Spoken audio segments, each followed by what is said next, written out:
Kuttippuram railway പ്ലാറ്റ്ഫോമിലൂടെ scooter ഓടിച്ചയാൾക്കെതിരെ നടപടി. പട്ടാമ്പി തിരുവേഗപ്പുറ സ്വദേശി കുഞ്ഞുമൊയ്തീനെതിരെയാണ് case.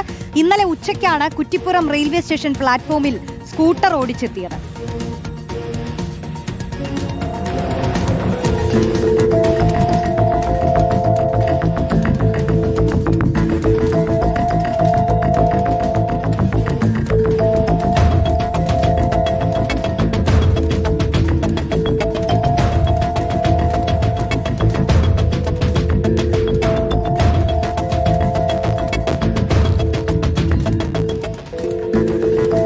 Zonal Krishna നൽകും ഇതുമായി ബന്ധപ്പെട്ട വിവരങ്ങൾ. സോണൽ, ഈ റെയിൽവേ സ്റ്റേഷൻ പ്ലാറ്റ്ഫോമിലൊക്കെ ആരെങ്കിലും വാഹനം ഓടിക്കുമോ?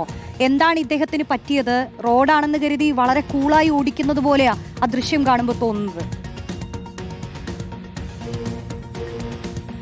തീർച്ചയായിട്ടും റോഷ്നി, തിരുവൈകപ്പുറം സ്വദേശിയായിട്ടുള്ള കുഞ്ഞു മൊയ്തീനാണ് തൻ്റെ സ്കൂട്ടിയിൽ ഹെൽമറ്റൊക്കെ വെച്ച് വളരെ ഭംഗിയായിട്ട് റെയിൽവേ സ്റ്റേഷൻ്റെ പ്ലാറ്റ്ഫോമിലൂടെ വാഹനം ഓടിച്ചു പോകുന്ന ആ ദൃശ്യങ്ങളിലുള്ള വ്യക്തി. ഇന്നലെ തന്നെ ഈ സംഭവം നടന്നതിന് പിന്നാലെ തന്നെ RPF ഉൾപ്പെടെ ഈ സംഭവത്തിൽ നടപടി സ്വീകരിച്ചിട്ടുണ്ട് എന്നുള്ളതാണ് നമുക്ക് മനസ്സിലാക്കാൻ കഴിയുന്നത്. അതായത് റെയിൽവേ സ്റ്റേഷൻ്റെ ഒരു ഭാഗത്ത് നിന്ന് നമുക്ക് മെയിൻ റോഡിലേക്ക് പോകാൻ കഴിയും. അതോടൊപ്പം തന്നെ മറുഭാഗത്താണ് ഈ ദേശീയപാതയിലേക്ക് കടക്കുന്ന പണി നടക്കുന്ന ഈ അപകടം നടന്നതിന് തൊട്ട് പിന്നാലെ ആ റോഡ് പോകുന്നത് റെയിൽവേ സ്റ്റേഷനിലേക്കാണ്.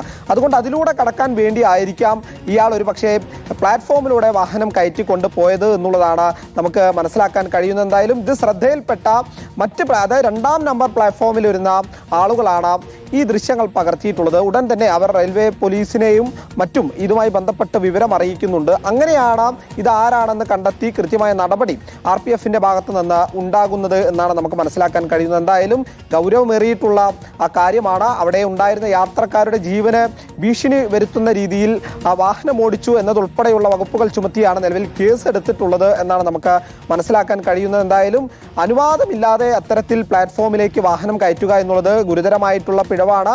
അതുകൂടാതെ അവിടെ ഉണ്ടായിരുന്ന ആളുകൾക്ക് ഭീഷണിയാകുന്ന തരത്തിൽ വാഹനം ഓടിക്കുന്നത്, വളരെ വേഗത്തിൽ ഓടിച്ചു പോകുന്നത് നമുക്ക് ആ ദൃശ്യങ്ങളിൽ കാണാൻ വേണ്ടി കഴിയും. എന്തായാലും തെറ്റാണ് നടന്നിട്ടുള്ളത്. ഉടൻ നടപടി സ്വീകരിക്കുമെന്നുള്ളത് തന്നെയാണ് റെയിൽവേ പോലീസും വ്യക്തമാക്കുന്നത്. രോഷ്നി, ശരി, സോണലാണ് വിവരങ്ങൾ നൽകിയത്.